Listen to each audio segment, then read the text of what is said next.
Hello दोस्तों, मैं जागृति भारती आपका अपने यूट्यूब चैनल पे बहुत बहुत स्वागत करती हूँ। उम्मीद है कि आप लोग बहुत अच्छे होंगे। देखिए, इससे पहले वाला हमने टॉपिक ब्लड पढ़ा था, तो उसका सेकंड पार्ट अब जो भी शेष चीज़ रहेगी अपन इसको कवर कर लेंगे। ठीक है, तो हमने इससे पहले देखी थी ब्लड क्या होता है, उसका अपन ने स्ट्रक्चर देख लिया था। आज अपन देखते हैं इसका फंक्शंस, देखते हैं ब्लड ग्रुप क्या होता है, ब्लड ट्रांसफ्यूजन क्या होता है और आरएच फैक्टर। तो ये सारी चीज़ें आज हम कवर करते हैं। ठीक है, जो कि आपके प्री और मेंस दोनों एग्जाम की दृष्टि से बहुत इंपॉर्टेंट है।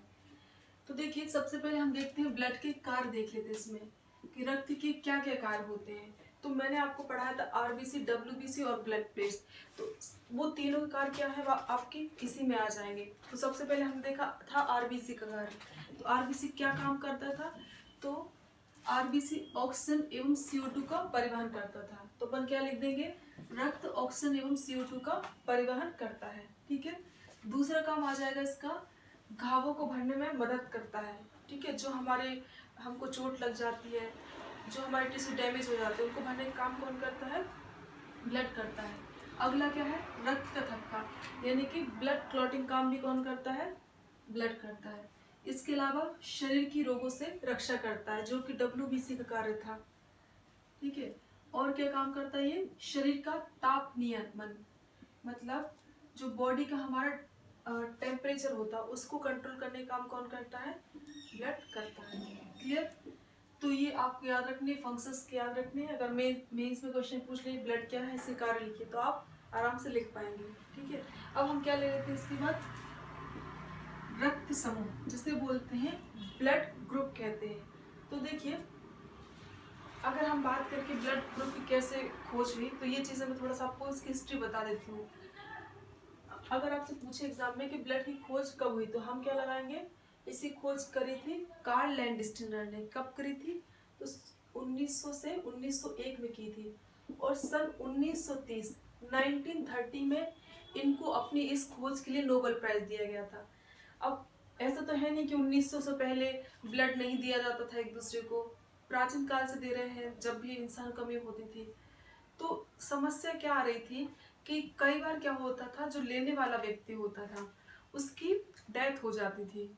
तो ये बड़ा चिंता का विषय बना हुआ था। तो आए कौन? कार्ल लैंडस्नर साहब आए। इन्होंने क्या किया? इन्होंने काफी सारा रिसर्च किया। तो इन्होंने पाया कि ब्लड में दो विशेष प्रकार की प्रोटीन पाई जाती है। क्या पाया इन्होंने? कि ब्लड में दो विशेष प्रकार की प्रोटीन पाई जाती है। एक होता है इसमें एंटीजन और एक होती है एंटीबॉडी। क्लियर? एक क्या होता है? एंटीजन होता है, और एक क्या होती है इसमें? एंटीबॉडी होती है। तो देखिए, अब यहाँ से कैसे एंटीजन जो होता है इसे ही क्या कहते हैं? इसे ग्लाइकोप्रोटीन भी कहते हैं। क्या कहते हैं इसे? ग्लाइकोप्रोटीन भी कहते हैं। अगर आपसे एग्जाम में पूछे कि हमारे ब्लड ग्रुप का निर्धारण कौन करता है, तो हम क्या टिक करेंगे? एंटीजन या ग्लाइकोप्रोटीन। अब देखिए, जो एंटीजन होता है, यहाँ से कैसे क्वेश्चन बन सकते हैं आपको याद रखना है। एक तो आपको याद रखना कि एंटीजन कहाँ पाया जाता है। तो एंटीजन आरबीसी में या आरबीसी की झिल्ली के ऊपर पाया जाता है। आरबीसी की झिल्ली के ऊपर पाया जाता है। ठीक है, और ये क्या काम करता है? तो आपको याद रखना है, ये रक्त समूह का निर्धारण करता है। यानी कि ब्लड ग्रुप का निर्धारण कौन करता है? तो एंटीजन करता है। अब देखिए, जो एंटीजन होता है ये कितने प्रकार का होता है? एंटीजन ये दो प्रकार का होता है। एक होता है एंटीजन ए, ठीक है, और एक कौन सा होता है? एंटीजन बी होता है। ठीक है, क्लियर यहाँ तक? इनको कैपिटल लेटर में लिख लेंगे अपन, क्योंकि एंटीबॉडी अपन इसको भी इंडिकेट ए और बी से करेंगे। अब थोड़ा सा यहाँ देखिए, पहले जो एंटीबॉडी होती है, एंटीबॉडी कहाँ पाई जाती है? ये तो आरबीसी में है, तो ये कहाँ पे पाई जाती है? प्लाज्मा में पाई जाती है। कहाँ पाई जाती है? प्लाज्मा में पाई जाती है। आपको याद होगा कि अगर पूछे कि प्लाज्मा ब्लड का कितने प्रतिशत होता है, तो हम क्या टिक करेंगे? ये 55 से लगभग 60% होता है। इसी तरह एंटीजन की तरह एंटीबॉडी भी दो प्रकार की होती है। एक होती है एंटीबॉडी ए, इसको स्मॉल से रिप्रेजेंट कर देंगे, ओके, और एक होती है एंटीबॉडी बी। क्लियर। अब देखो मैंने क्या बोला है कि एंटीजन क्या काम करता है, रक्त समूह का निर्धारण करता है। तो कैसे, यहाँ ध्यान सुनिएगा। अगर किसी व्यक्ति के रक्त में क्या है, एंटीजन ए है, अगर किसी व्यक्ति के रक्त में एंटीजन ए है तो उसका रक्त समूह कौन सा होगा, यानी कि ब्लड ग्रुप कौन सा होगा, उसका ब्लड ग्रुप होगा ए होगा, ठीक है।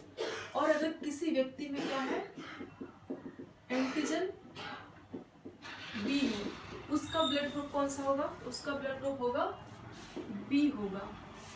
और अगर किसी व्यक्ति में एंटीजन ए और बी है, उसका ब्लड ग्रुप कौन सा होगा, उसका ब्लड ग्रुप होगा ए बी होगा। अगर किसी व्यक्ति में के रक्त में कोई भी एंटीजन नहीं है, उसका ब्लड ग्रुप कौन सा होगा, ओ होगा। क्लियर।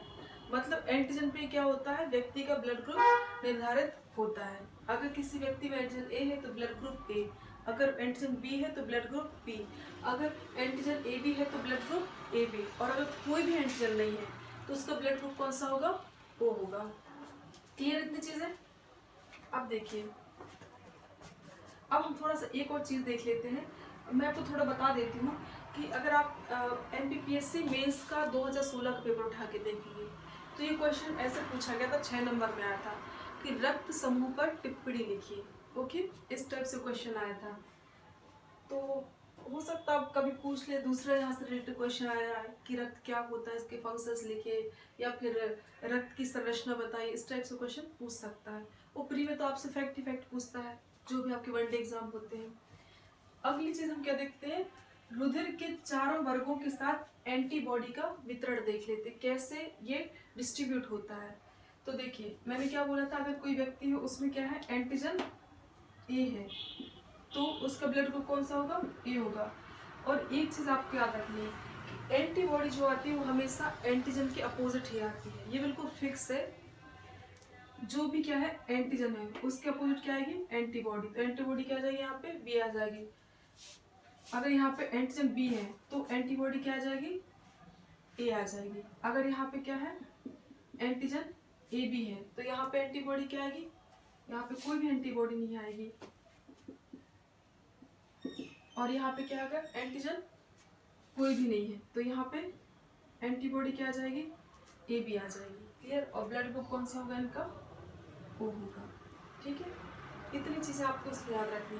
और हाँ, कभी यहाँ से भी क्वेश्चन पूछ सकता है कि भारतीयों में किस ब्लड ग्रुप की कितना % होता है।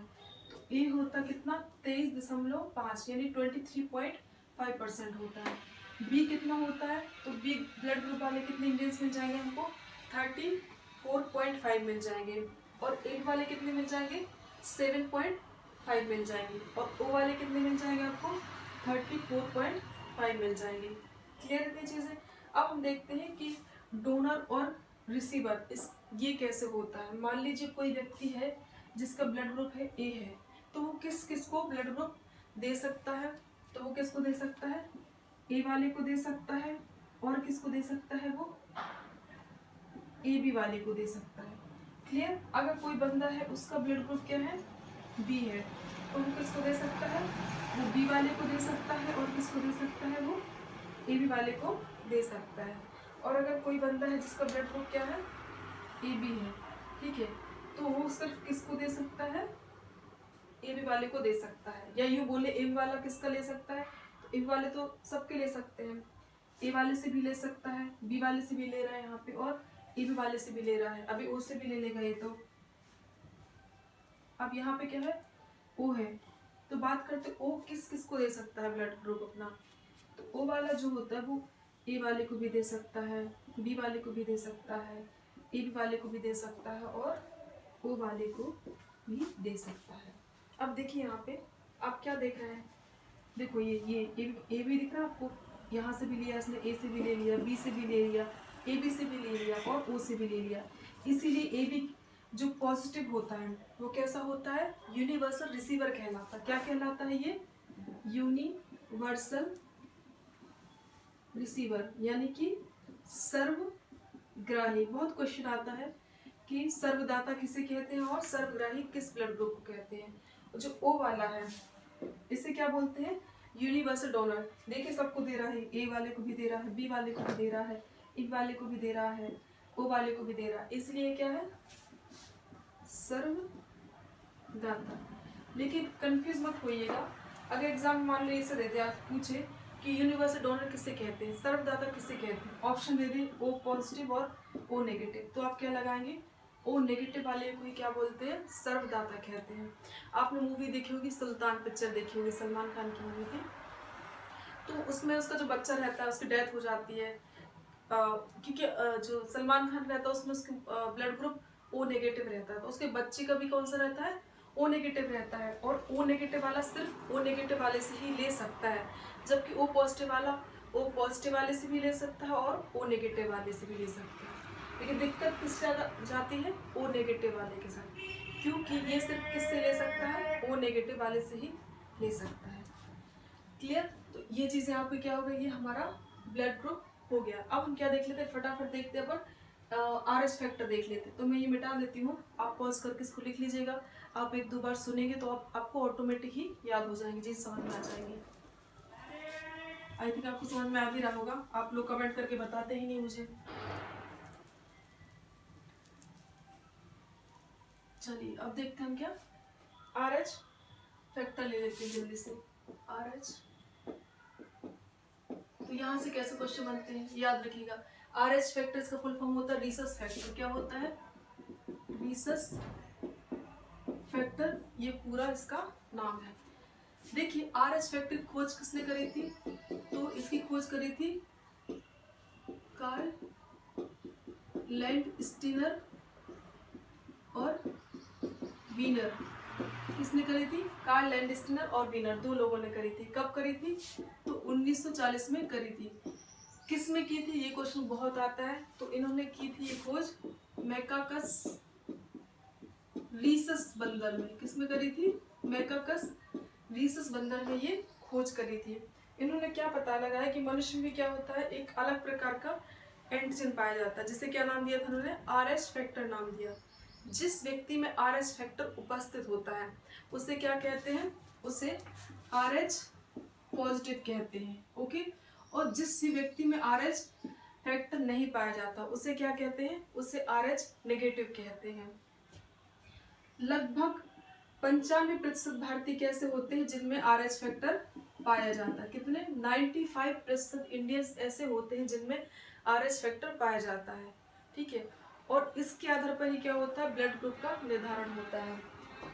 अब देखिए यहाँ से एक और क्वेश्चन कैसे बनता है कि पूछेगा आपसे, जैसे मान लीजिए ये कोई हम ले रहे हैं, समझाती हूँ मैं आपको, बहुत इजीली समझ में आ जाएगा आपको। जैसे दो, ये क्या है, दो पर्सन है, ठीक है, एक का नाम रख देते हैं हम, एक का नाम रख देते हैं कालू रख देते हैं, और एक का नाम लालू रख देते हैं। ठीक है, तो अब देखिए, अब ये कालू और लालू कैसे हैं, बहुत अच्छे दोस्त हैं दोनों। अब क्या हुआ, जो ये लालू है ये कैसा है, ये RH नेगेटिव है, और ये वाला कैसा है कालू, ये RH पॉजिटिव है। तो ये जो लालू है ये बहुत उटपटांग गाड़ी चलाता है, अब इसका क्या होगा, एक्सीडेंट हो गया, तो इसको ब्लड की कमी हो गई, तो बेचारा दोस्त, उसने बोला कि चलो दोस्त ही मेरा दे देते हैं ब्लड, तो डॉक्टर ने भी किया क्या, इसके RH फैक्टर की जांच नहीं करी और ब्लड ग्रुप किसको चढ़ा दिया, लालू को इसका ब्लड ग्रुप दे दिया, क्योंकि इसमें RH पॉजिटिव था ये। अब इसके भीतर क्या गई, ये एंटीजन इसके ब्लड में पहुंच गई। ठीक है, अब इसके ब्लड में जब ये एंटीजन पहुंच गई, तो चूंकि क्या हुआ, इसमें तो RH फैक्टर है नहीं, इसने क्या करा, जो पॉजिटिव इसके अंदर एंटीजन आए, जिसने इसके खिलाफ एंटीबॉडी बनाना स्टार्ट कर दिया। लेकिन चूंकि पहली बार में था तो ये कम मात्रा में बना पाया, और पहली बार में ये कैसा हो गया, स्वस्थ हो गया। लेकिन अब दोबारा सुधरेगा क्या, फिर से उसने गाड़ी तेज चलाई, फिर से एक्सीडेंट करा लिया, फिर ब्लड की कमी हो गई। डॉक्टर ने भी क्या किया, चलो दोस्त बेचारा आ गया फिर से देने के लिए। अब सेकेंड टाइम में क्या होता है, जब ये एंटीजन के भीतर फिर दोबारा पहुंचा, तो इसकी बॉडी पहले से परिचित थी, इसने क्या करा, जल्दी जल्दी से एंटीबॉडी बनाना स्टार्ट किया, और चूंकि पहले से बनी हुई थी, तो अब दोबारा से क्या हो जाएगा, जो लालू है लेने वाला जो है, इसका ब्लड ग्रुप कैसा हो जाएगा, चिपचिपा हो जाएगा। इसका ब्लड ग्रुप कैसा हो जाएगा, चिपचिपा हो जाएगा। तो सेकेंड टाइम में क्या हो जाती है, इसकी मृत्यु हो जाएगी। इसीलिए जब भी ब्लड ग्रुप किसी को देते हैं उस टाइम पे RH फैक्टर की भी जांच की जाती है। क्लियर? तो ये क्या था आपका RH फैक्टर था। आप याद रखिएगा, जैसे पूछेगा RH पॉजिटिव वाला किसे दे सकता है अपना ब्लड, तो याद रखना सिर्फ RH पॉजिटिव वाले को दे सकता है, जबकि RH नेगेटिव वाला किसे किसे दे सकता है, तो ये पॉजिटिव वाले और नेगेटिव वाले दोनों को ही ब्लड दे सकता है। क्लियर इतनी चीजें? अब मैं थोड़ा सा आपके यहाँ बताना भूल गई थी, एक चीज मैं बता देती हूँ आपको। देखिए मैं यहाँ मिटा देती हूँ। ओके, जैसे मान लीजिए कोई व्यक्ति है, अब उसमें क्या है, एंटीजन ए है, क्यों हमेशा अपोजिट एंटीबॉडी आती है? अगर ये क्या है, इसकी एंटीजन है और यहाँ पे क्या कर दी एंटीबॉडी, अगर एंटीबॉडी क्या आ गई यहाँ पर ए ही आ गई, तो फिर क्या हो जाता है, ब्लड मिलके कैसा हो जाता है, चिपचिपा हो जाता है। इसे क्या बोलते हैं, रक्त का अभिश्लेषण कहते हैं।